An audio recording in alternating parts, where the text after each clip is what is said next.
원장님, 오늘은 정말 많은 분들이 겪는 드케르뱅 건초염 이야기입니다. 특히 육아 중이신 분들, 자꾸 스마트폰을 잡는 직장인 분들도 많이 겪죠. 네, 맞습니다. 드케르뱅 건초염이라고 하는 것은 이 엄지손가락의 사용이 많은 분들한테서 주로 나타나게 되는데, 대부분 그냥 많이 썼으니까 좀 아프다 말겠지 하고 넘어가는 경우가 굉장히 많아요. 조기에 치료를 하면은 금방 좋아질 수도 있는데, 대부분은 괜찮아지겠지 하고 기다리다가 악화가 돼서 오시는 경우가 많습니다.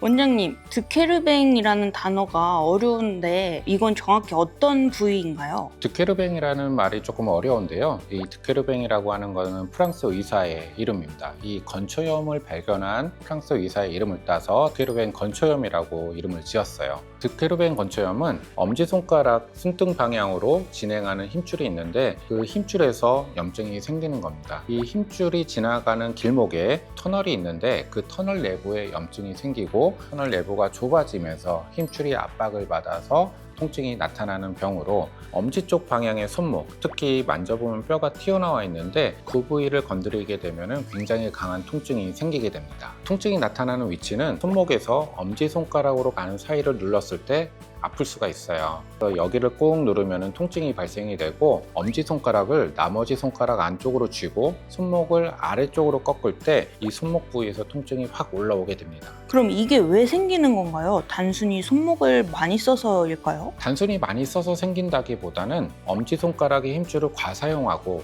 반복적인 비트는 동작을 하셨기 때문입니다. 대표적인 경우가 이 스마트폰 스크롤하는 동작이에요. 또는 아이를 안아줄 때 양손으로 몸을 잡고, 또는 겨드랑이 밑에 손을 넣어서 들어 올린다든지, 장바구니를 위로 들어 올린다든지, 또 헬스 운동을 하시면서 바벨을 이렇게 잡고서는 손목이 꺾인 상태로 힘을 주는 동작들이 증상을 일으킬 수가 있습니다. 그럼 무조건 무리해서 생기는 건 아닌 거죠? 손목이 약한 분들도 이 증상이 잘 나타나는 건지도 궁금합니다. 네, 아무래도 약한 분들한테는 조금 더 잘 생기겠지만, 약하다고 해서 무조건 잘 생기는 것은 아니고, 또 건강하신 분이라고 해서 안 생기는 것도 아니에요. 무리해서 잘못된 방향으로 힘을 썼을 때 생길 수가 있습니다. 그리고 특히 여성분들한테서는 임신 과정에서 또 출산 과정에서 호르몬 변화가 급격하게 일어나게 되는데, 이때 호르몬 변화에 의해서 건초염이 잘 생기게 되고, 그런 호르몬 변화에서 생긴 건초염은 일반적인 치료로는 잘 좋아지지가 않습니다. 그럼 많은 분들이 단순 손목 결림으로 착각하던데요. 드케르뱅을 의심하는 기준이 있을까요? 딱 두 가지 체크리스트가 있습니다. 우선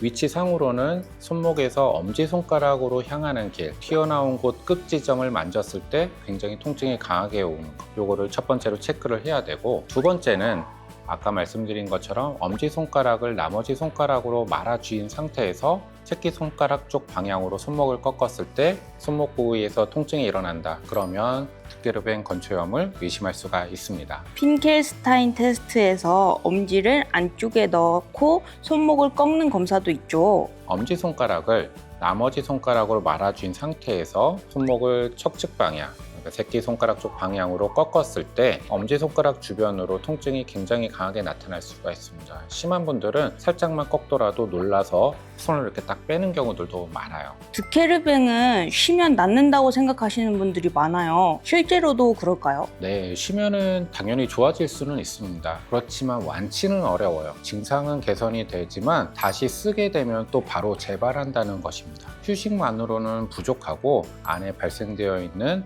염증을 치료하시고, 그리고 염증이 발생되게 만든 원인 교정이 같이 이루어져야 됩니다. 그러면 비수술적 치료는 어떤 단계로 진행될까요? 저는 비수술적 치료로는 크게 3단계로 나누어서 치료를 해드리고 있습니다. 일단 첫 번째는 염증을 줄이는 거죠. 우리가 염증이 발생되어 있기 때문에 통증을 느끼는 것이기 때문에 1차적으로 염증을 줄여줘야 돼요. 염증을 줄이는 데 필요한 것은 수염제, 즉 약물을 이용해서 염증을 줄이게 되고, 또 붓기가 생기게 되면 통증이 강하게 나타나기 때문에 얼음찜질을 많이 해주게 됩니다. 그리고 손을 많이 쓰게 되면 당연히 통증이 강해지기 때문에 손 사용을 줄여주기 위해서 엄지를 고정시켜 줄 수 있는 보조기를 착용을 해드리게 됩니다. 2단계는 통증 조절과 함께 회복을 시키기 위한 치료를 같이 해드리는데, 우리가 흔히 하는 물리치료뿐만 아니라 체외 충격파를 같이 하기도 하고요. 또는 먹는 약으로 통증 조절이 안 되는 분들한테서는 초음파를 보면서 주사약을 넣어드리기도 합니다.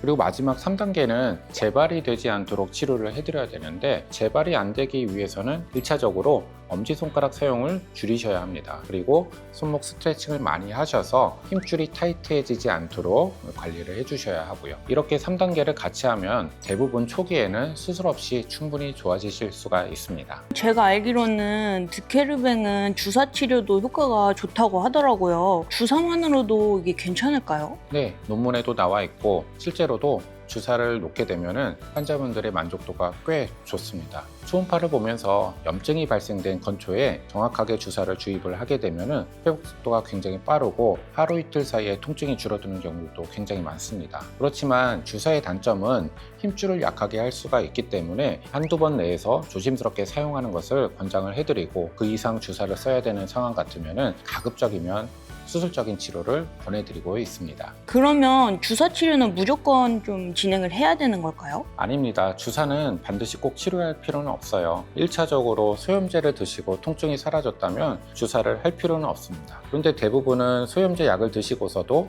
통증이 지속이 되고, 또는 충격파 치료 같은 물리치료, 재활치료로도 증상 회복이 안 되기 때문에 주사를 이용해서 치료를 하게 됩니다. 그럼 혹시 비수술적 치료로도 안 낫는 경우가 있을까요? 네, 비술적인 치료를 꾸준히 했는데도 불구하고 통증이 지속되는 경우가 생각보다 많습니다. 흔히 건초염이라고 한다면 대부분 소염제를 복용하시고 물리치료를 하시고 손 사용을 줄이신다면 충분히 좋아질 수 있지만, 드케르뱅 건초염은 예외적으로 일반적인 보존적 치료로는 좋아지기 어려운 부위고, 재발되는 경우도 굉장히 흔하고 먹는 약에 효과가 있는 경우도 굉장히 드물고, 그래서 주사약도 쓰지만 주사약을 쓰는 것조차도 효과가 없는 경우들이 많습니다. 특히 힘줄이 지나가는 그 통로가 너무 좁아져 가지고 구조적으로 손목을 움직이는데 걸리는 경우가 많고, 이럴 때는 손목을 움직이기 힘들기 때문에 수술로 해결을 해드릴 수가 있습니다. 드케르뱅 환자분들이 가장 많이 하는 실수 뭐가 있을까요? 실수라고 하기에는 그렇지만 잘 낫지 않는 만성화된 통증을 가지고 계신 분들의 특징은 손을 계속 사용하신다는 거예요.